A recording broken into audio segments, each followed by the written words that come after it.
Hello everyone, मैं हूं अनुपम। और जैसा कि आपने टाइटल देखा होगा इस वीडियो का कि ये वीडियो किस बारे में होने वाली है, तो चलिए शुरू करते हैं बिना किसी देरी के। जैसा कि मैं आपको बताना चाहता हूं कि मैं 3 मंथ का चैलेंज स्टार्ट करने वाला हूं 25 जून से। तो इसका फुल रोड मैप क्या होने वाला है, मैंने इस चैलेंज को 3 पार्ट में डिवाइड किया है। पहला पार्ट जो कि 1 से 1.5 महीने का होने वाला है, जिसमें हम मार्केट एनालिसिस सीखेंगे। इसे सीखने के बाद हम खुद की स्ट्रेटजी बना सकते हैं। सेकेंड पार्ट रिस्क मैनेजमेंट सीखेंगे इसमें। थर्ड पार्ट जिसमें हम साइकोलॉजी प्लस डिसिप्लिन सीखेंगे। तो आपके मन में एक क्वेश्चन आया होगा कि आप 1 से 1.5 महीने में सीखेंगे क्या। आपने एसएमसी का नाम सुना होगा, आईसीटी का भी नाम सुना होगा, लेकिन एक ऐसा कॉन्सेप्ट है जिसमें आईसीटी, एसएमसी और कैंडलस्टिक पैटर्न, चार्ट पैटर्न सारी चीज़ें आ जाती हैं। आपको अलग से उन्हें टाइम देने की ज़रूरत नहीं है। मैं आपको अपनी कॉपी पे लेके चलता हूँ, जिसमें मैंने सारी चीज़ें नोट की हैं कि आप इससे क्या क्या सीखेंगे। इस कॉन्सेप्ट को 22 फेजेज़ में डिवाइड किया गया था, जो कि मेरे पास अभी करंटली 18 अवेलेबल हैं टोटल अच्छे तरीके से। फ़ेज़ 1 जो कि फाइनेंशियल मार्केट जंगल होता है, इसके लिए मैं अलग से वीडियो बना दूंगा, ये लाइव में नहीं हम लोग जानने वाले हैं। फ़ेज़ 2 में हम लोग कॉम्प्लेक्स कैंडलस्टिक पैटर्न के बारे में जानते हैं, जिसमें कि कई तरीके होते हैं, 1 CP, 2 CP, 3 CP, 4 CP।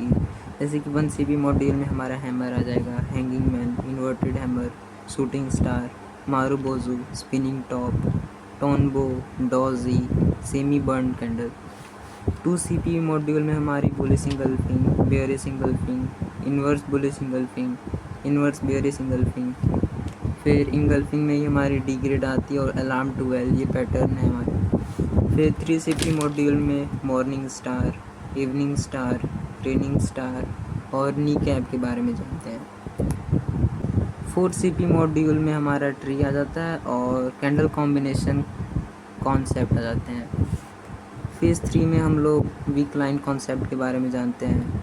फिर फेज़ 4 में कैंडल वीक प्रेशर और वॉल्यूम के बारे में जानते हैं। ये दोनों लगभग सेम तरीके से काम करते हैं, कुछ अलग चीज़ें हैं इन सब के अंदर, वो हम लोग आने वाली वीडियोस में बात करेंगे। जैसे कि फेज़ 6 में हमारा वॉल्यूम एनालिसिस है। अब वॉल्यूम एनालिसिस के अंदर ही हम लोग चार्ट पैटर्न के बारे में जानते हैं, जैसे कि पीनेट हो गया, वेज हो गया, रेड ट्रैप हो गया। फिर अलग अलग पैटर्न आते हैं, हम आगे बात करेंगे इन सब के बारे में। फिर इसके बाद सप्लाई डिमांड, फिर क्वांटिटी फॉलोइंग लाइन होती है, फिर क्वांटिटी बॉक्स भी होता है एक। इसके बाद फेज 6 होता है जिसमें रिपीटिंग ऑफ स्ट्रक्चर। इसमें हम लोग जानते हैं कि मार्केट अपने स्ट्रक्चर को कब और कहाँ रिपीट करती है, कैसे फाइंड करेंगे कि मार्केट अपने स्ट्रक्चर को रिपीट करने वाली है और कहाँ से रिपीट करने वाली है। फेज 7 में लिक्विडिटी के बारे में जानते हैं। फिर स्नीजिंग वेज, ये एक पैटर्न होता है, इसके बारे में जानते हैं हम लोग।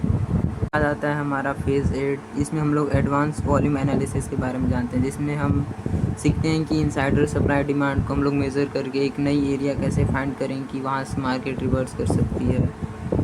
फिर BR सप्लाई और BR डिमांड क्या होता है, इन सब के बारे में जानते हैं। और फिर फेज़ 9 में हम लोग separation of power. Separation of power का मतलब होता है कि मार्केट अपने पावर को कब सेपरेट करेंगी, यानी कि कभी ऐसा होता है कि मार्केट अपने मूव जितना देना चाहती है उतनी नहीं देती है, कभी जितना नहीं देना होता है उससे ज़्यादा मूव देती है, लेकिन ये कब करती है ये पता लगाने के लिए हम लोग सेपरेशन ऑफ पावर का यूज़ करते हैं। पैरासाइट इफेक्ट और आफ्टर इफेक्ट, ये दोनों कॉन्सेप्ट सिमिलर तरीके से काम करते हैं। आने वाली वीडियो में हम लोग इसके बारे में भी बात करेंगे। फेज़ 10 ट्रेंड बेंडिंग कॉन्सेप्ट होता है, TBC बोलते हैं हम लोग। ये कर्व लाइन कॉन्सेप्ट होता है, जैसे कि मार्केट अपने को कर्व करती है तो उस बारे में नॉर्मल बेंडिंग होती है, स्ट्रिक्ट बेंडिंग होती है, curve line, block mind curve और एंगल एनालिसिस। ये बहुत बढ़िया चीज़ होती है, अगर सीख जाए आदमी तो इस चीज़ से भी प्रॉफिटेबल बन सकता है। फेज़ 11 4 टाइम फ्रेम एनालिसिस सीखते हैं इसमें। और फेज़ 12 में टेकआउट थ्योरी, मतलब कि मार्केट से हमें किस सिचुएशन में बाहर रहना है, कब ट्रेड नहीं करना है, वो सारी चीज़ें इसके अंदर सीखी जाएगी। बाद आता है फेज़ 13, रेंज एनालिसिस होती है इसके अंदर। फिर इसके अंदर आता है कोल्ड स्नीज, ये एक पैटर्न है जो कि यूज़ होता है, बहुत बढ़िया पैटर्न है। फिर फेज़ 14 में हम लोग जूडो के बारे में पढ़ते हैं, गैप अप और गैप डाउन। देखिए ये भी एक बढ़िया कॉन्सेप्ट है समझने के लिए कि स्टॉक मार्केट के बारे में। फिर फेज़ 15 में हम लोग वॉल्यूम नीडेड दी कंफर्मेशन की। जैसे कि कभी कभी क्या होता है कि हम लोग अपने इनसाइडर सप्लाई डिमांड को मेज़र करते हैं, तो कुछ एरिया से पहले या फिर कुछ एरिया बाद मार्केट रिवर्स कर जाती है, तो उस एरिया को फाइंड करने के लिए हम लोग ये नीडेड वॉल्यूम का यूज़ करते हैं। फिर फेज़ 16 में हम लोग SMC के बारे में जानेंगे, इसमें change of character, break of structure, candle character और IFC कैंडल के बारे में जानेंगे।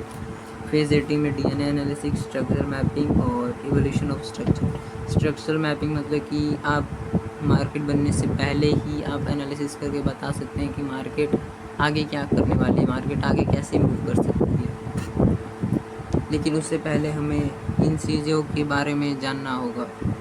फिर उसके बाद एवोल्यूशन स्ट्रक्चर भी वही है कि आगे मार्केट अपने स्ट्रक्चर को कैसे इवॉल्व करती है, मतलब कि कैसी बनाती है, ये भी सीखेंगे इसके अंदर। बस अभी तक इतना ही।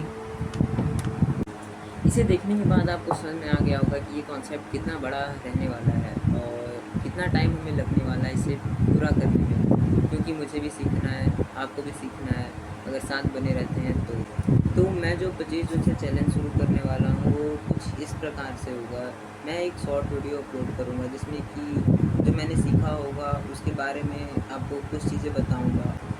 फिर हम लाइव मार्केट में आएंगे और वहाँ पे जो मैंने आपको बताया था उसे फिर बड़े रूप में तोड़ के बताऊँगा आपको, और समझेंगे इस चीज़ के बारे में, और फिर बैक टेस्ट करेंगे जो हमने सीखा होगा इंडियन मार्केट में, फॉरेक्स मार्केट में, क्रिप्टो मार्केट में, जिससे कि जो हमने सीखा होगा उसे हम लोग ब्रेक कर सकें कि ये इस मार्केट में ऐसे काम करता है, इस मार्केट में ऐसे काम करता है, ताकि हमें आगे समझने में दिक्कत ना हो।